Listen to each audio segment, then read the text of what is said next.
ఖైరతాబాద్ వినాయకుడు శరవేగంగా రూపుదిద్దుకుంటున్నాడు. 150 మంది కళాకారులు ఈ భారీ గణపతి విగ్రహం కోసం రాత్రింబవళ్లు పనిచేస్తున్నారు. ఈసారి త్రిశక్తిమయ మోక్ష గణపతిగా భక్తులను అనుగ్రహించబోతున్నాడు ఇక్కడి లంబోదరుడు. ముఖద్వారం నుంచి మోక్ష గణపతి వరకు ఎక్కడా తగ్గకుండా జాగ్రత్తలు తీసుకుంటున్నారు నిర్వాహకులు. అయితే ఎత్తు మాత్రం తగ్గించబోతున్నారు.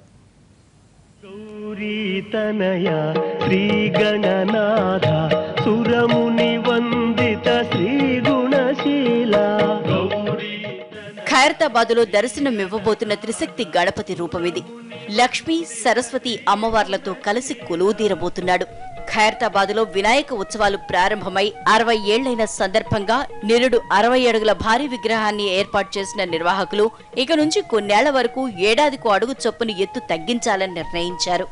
దాదాపు 150 మంది వర్కర్లని అరేంజ్ చేశామండి. వాళ్ళు కూడా ఒక్కటేసారి అంతమంది చేయరు, 1 by 1 వాళ్ళ వర్క్ వాళ్ళు చేసి వెళ్ళినట్టు అందరినీ అరేంజ్ చేశాము.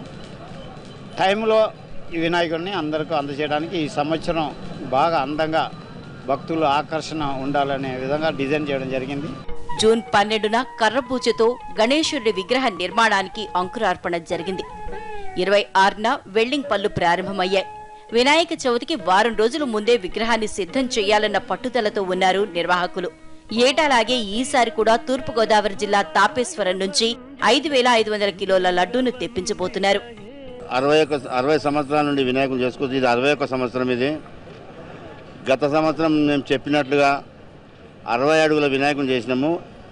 ఈ సంవత్సరం మేము ఒక అడుగు తగ్గిస్తామని చెప్పి 59 అడుగుల వినాయకుని చేస్తున్నాము. ఈ వినాయకుడు భారీ వినాయకుడు 59 అడుగుల ఎత్తు, 23 అడుగుల వెడల్పు. ఇది దాదాపు 50 టన్నుల వినాయకుడు. మొత్తం మీద ఏ ఏటికి ఆ ఏడు ఎత్తు పెంచుకుంటూ పోతున్న ఖైరతాబాద్ ఉత్సవ కమిటీ నిర్వాహకులు ఇక నుంచి విగ్రహం ఎత్తును తగ్గించాలని నిర్ణయించడం పట్ల ఆనందంగా ఉన్నారు పర్యావరణ ప్రేమికులు.